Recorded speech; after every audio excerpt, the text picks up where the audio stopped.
What's up, everybody? It's your boy Ant. Today we are making my absolute favorite thing to make for breakfast: stuffed French toast. What's on tap today? Cinnamon raisin stuffed French toast. Come on. Now, the first thing you need for stuffed French toast is bread. I like to use Texas toast. Actually, you know what? This isn't Texas toast. What this is organic rustic white bread. Can't believe I just did that. And the reason why I'm using this time is because, well, I purchased it because it was an Ibotta deal. And all avid shoppers are familiar with Ibotta. If you're not, download the app, you'll save a lot of money. Okay, that's enough of the advertising. But in either case, you need to start out with your bread. And since this is a little bit larger than the Texas toast, for this demonstration, I'll be adding a little more filling and adding a little more time to the cook time. And one other thing you'll need for your stuffed French toast is to prepare your coating station. I like to use 3 different elements of my coating station. First, I take a storage bag and fill it with 1 cup of flour sprinkled with cinnamon. Why do I use this big old bag for just 1 cup of flour? You'll understand in a minute. Now for phase 2 of the coating station, you'll want to take a small baking dish or bowl and beat in 1 egg with 1/4 cup of milk, and then sprinkle it with 2 to 3 shakes of cinnamon. Finally, phase 3 is the batter. This is similar to my pancake batter, which I'll show in a later video. And I like to use farina. If you are gluten-free, then feel free to use quick oats instead. But anyway, the batter is made out of mainly the farina, a lot of seasonings. There's some brown sugar in there, flour, and some margarine. And now it's time for the filling. First, cover each slice of bread with 1 tablespoon of homemade cinnamon icing.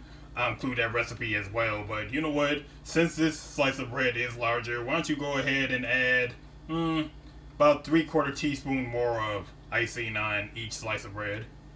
And then you want to put all the raisins on only the bottom layer. If you try to put them on both layers and then put the sandwich together, I mean, you can, but it'll be too much of a hassle. I've learned that. So anyway, we got about 3/4 of a cup of raisins here, but add another teaspoon of raisins if you like, because it is a larger slice of bread. And after you put the sandwich together, it's off to the coating station. And this is why you have the large storage bag, because you want to shake up all the flour and make sure it gets on everything.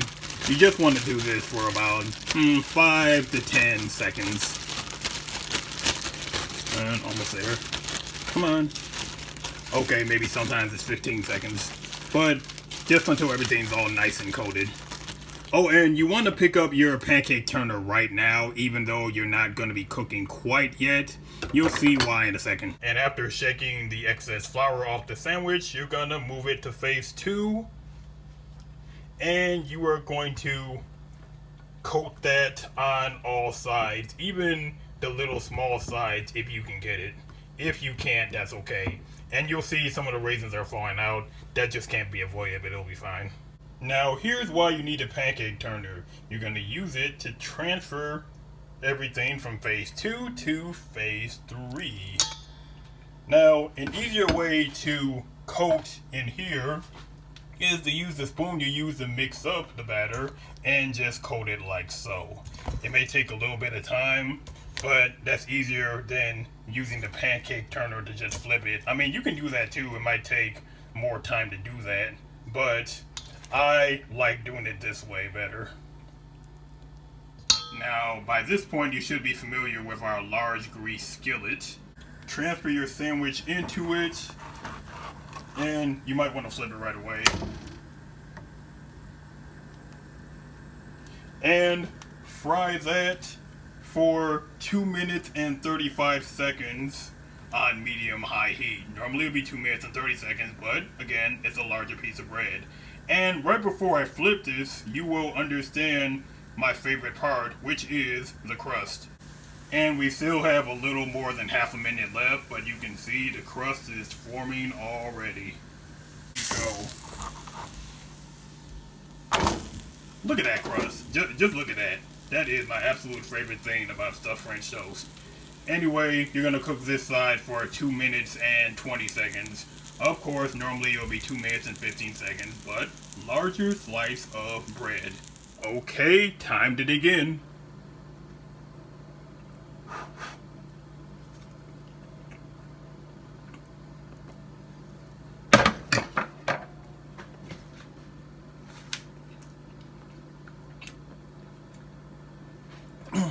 Excuse me, big piece there.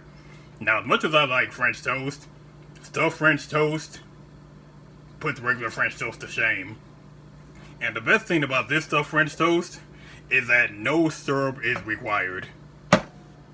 Well, that's all I have for you right now. As usual, if you like the recipe for this stuffed French toast, look right down there. Thanks for being with me. Hope to see you again soon, but right before I go, Cinnamon Challenge! Please, I ain't doing that.